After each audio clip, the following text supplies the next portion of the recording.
Hello, families. Welcome to UES Back to School Night.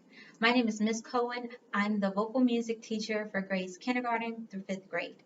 In this presentation, you'll learn a little bit about me, about the course, what's expected of your scholar, and what you can expect from me. So let's get started. A little bit about me. I earned my bachelor's from North Park University. I recently earned my master's degree in music education from Montclair State, just right around the corner. I'm from Chicago. I've been living here in New Jersey for 4 years now. This is my 8th school year teaching, doing what I love, being a general music teacher and vocal music teacher. Before I moved here to New Jersey, I taught in Chicago public schools for a few years. Once I moved here to New Jersey, I worked in Bed-Stuy, Brooklyn. From there, after that, I went to Patterson. I worked in Patterson. Then I went to Woodbridge, I worked in Woodbridge, and now I'm working in Irvington, which I love making music with our scholars, and I actually feel like I have a piece of my first home in Chicago with me, working at Irvington, so it's something I've been really enjoying. Um, let's see what else can I tell you about me? I love eating. I love traveling. I love eating, especially when I could travel to Chicago and eat. If you're ever in Chicago, don't fall for the tourist trap of deep dish pizza. Get the thin crust, okay? Locals, we don't eat the deep dish. That's only for like special occasions. If somebody's visiting from out of town, we want to show them around. They really want deep dish, but go for the thin crust. I love watching movies. I enjoy watching movies. A really good movie. I miss going to live concerts. Man, do I miss going to live concerts. The last live concert I saw was Shaka Khan in Newark. She was good. Yeah, love Shaka Khan. But that was the last live concert I saw. And let's see. I miss going to Broadway musicals too. That was fun too. But that's about me. Let's continue. Course outline. We use the New Jersey Learning Standards for Visual and Performing Arts for music. So for grades kindergarten through second grade, we're going to be exploring steady beat, keeping a steady beat to music. We'll also they'll also be introduced to rhythm. So as we get into learning how to read music, they'll distinguish quarter notes from eighth notes, from half notes. And as we get into that, we'll also be using solfege, what we've learned, what we've implemented into our daily warm-ups. Do, re, mi, fa, sol, la, ti, do. So as we progress throughout the school year, the students are going to take that solfege and be able to apply it to the actual music notation. And so from there, we'll slowly learn how to read music. Kindergarten through second grade will also explore singing with a healthy singing voice, as well as distinguishing the singing voice from the whispering voice, from the talking voice, from the yelling voice. And then as they move on to grades third through fifth grades third through fifth will be they'll continue to explore rhythm, but those rhythms will get a little bit more complex. We might go into drumming where we will explore syncopation, where now the rhythm is suddenly off. It seems off. Um, we'll continue to explore voice, having healthy vocal technique. And as we do that, we'll be singing songs from different cultures, different genres of music. Third to fifth grade, we'll also go into analysis, getting more into listening to a piece of music and deciding what led the composer to write this piece of music. So we would look at the piece of music in its historical and cultural context. For example, let's say we are studying jazz music, and so we're going to look at this jazz music and we're going to look at where we at in the time period, what era was the jazz period from? I mean, what era is the jazz period in? And we'll see that the jazz music was born from the blues, and during the blues, when blues music came out, this was a time of post-slavery where blacks in the South were just trying to make a way, make a living. So a lot of the music was about the hard times and the struggles. But then jazz music came about and came with a new sound where people just wanted to forget about those troubles for a while and just dance and find a vibrant scene. And so that's what we would talk about with jazz music. And classroom assignments. These classroom assignments will be located in the Google Classroom underneath the classwork tab. They'll always be located there. Um, and you can also check the Google Stream. I always post the classwork on the Google Stream so students will be able to keep up with what their class is doing. And in the classwork tab, their classes will be labeled, so all they'll have to do is go to their class that has their name. Let's say they're in Mr. Renan's class, they'll go to Renan's class. Let's say they're in Miss Stewart's class, they'll go to Miss Stewart's class, or Amos. If it says Amos, they'll click on that and go to their class and complete that assignment there. Recorded lessons will also be there, as well as Wednesday lessons. Everything will be in that classwork tab. Parents, if you want to see exactly what your scholar is studying, you can also go into the virtual Bitmoji classroom, which is also in the classwork tab. You'll click on it, that takes you to the interactive virtual Bitmoji classroom. And on the whiteboard, right behind me, you'll see the objective. So the objective will always be on there of what the scholars are learning for that week. Required materials. All scholars will need headphones. Headphones are very important because not only do they block out the distractions that you'll get from the outside noises around you, but the scholars will need them for the songs that they'll be recording and sending in. So for example, we'll probably do some virtual performances, in which case they'll need their headphones to listen to the music while they're singing. So when I get that recording of them singing, I'll see them singing, I'll hear them singing, but I won't hear that music behind them because they'll be listening to it in their headphone and singing to it. So in the end, I will get a video that has them singing in it and only them singing it, their voice only, a cappella. And the headphones don't have to be high tech or expensive, just a simple pair of headphones that gets the job done. Uniform grading policy for remote learning. Tests make up 40% of the scholar's grade, so tests are very important.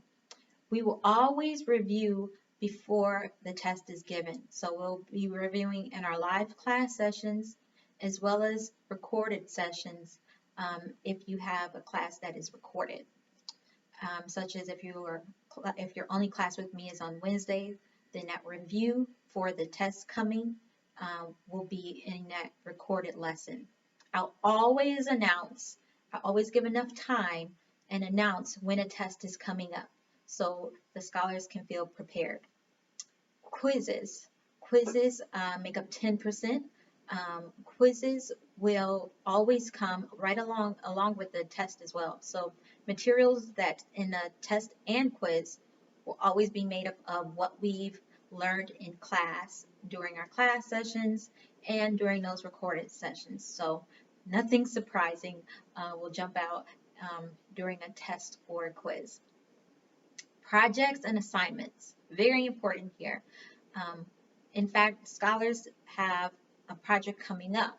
So if you're in 3rd and 5th grade, then your project is recording yourself singing the chorus part of Man in the Mirror that we've been going over in class.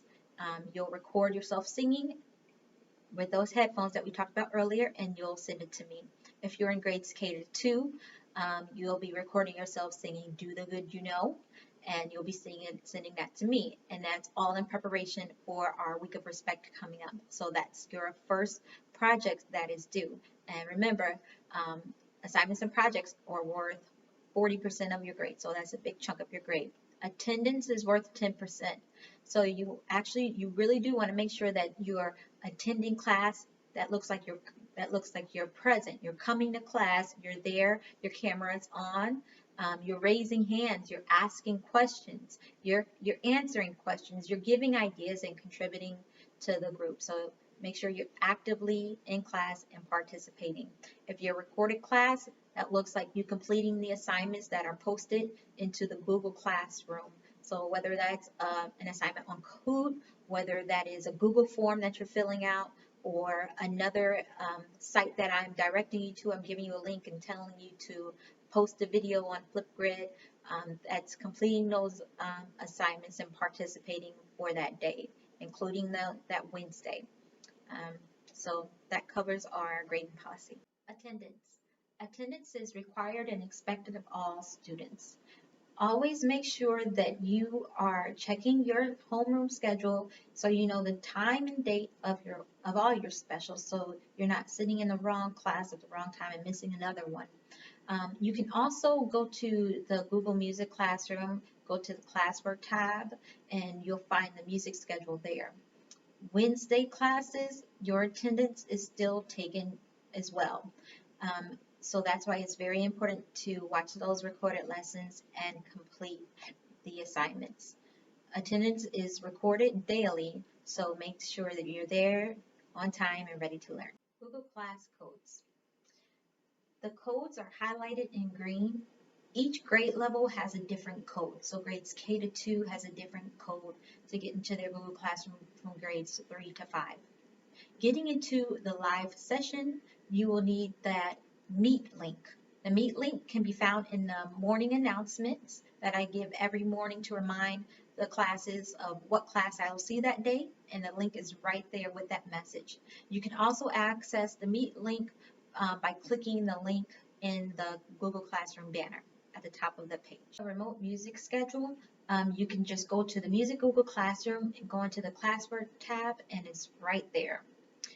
If you notice, some classes are left white, highlighted in white. Those are the classes that I only see once a week. Some classes also have a recorded symbol next to it. Those are classes that have recorded lessons. I've found that it's been helping to see some of those recorded classes at least once or twice a month. So for example, on Fridays, sometimes I'll meet with Miss Robinson's and Miss Bernard's class live, and then Miss Trainer's class, instead of them having a live session that day, they'll have a recorded session. And so those recorded classes, it gives them a clear understanding of what's expected for that unit or for that assignment, so they're not falling behind. So that's what I do sometimes to switch out the recorded classes to help our scholars a little bit more. And also, if you can just follow the colors too. If you're Miss Walden's class, yours is highlighted in yellow, so I would see you on Mondays and Fridays and so forth. Virtual classroom etiquette.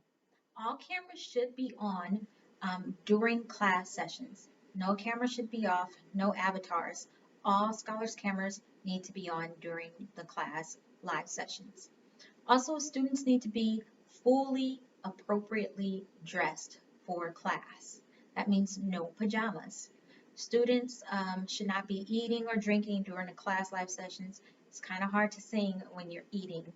Water is acceptable. Just keep it away from your Chromebook because you do not want to spill any water on your Chromebook.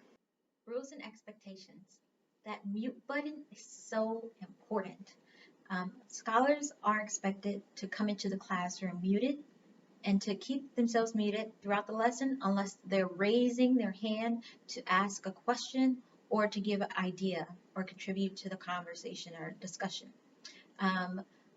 Going to using signals.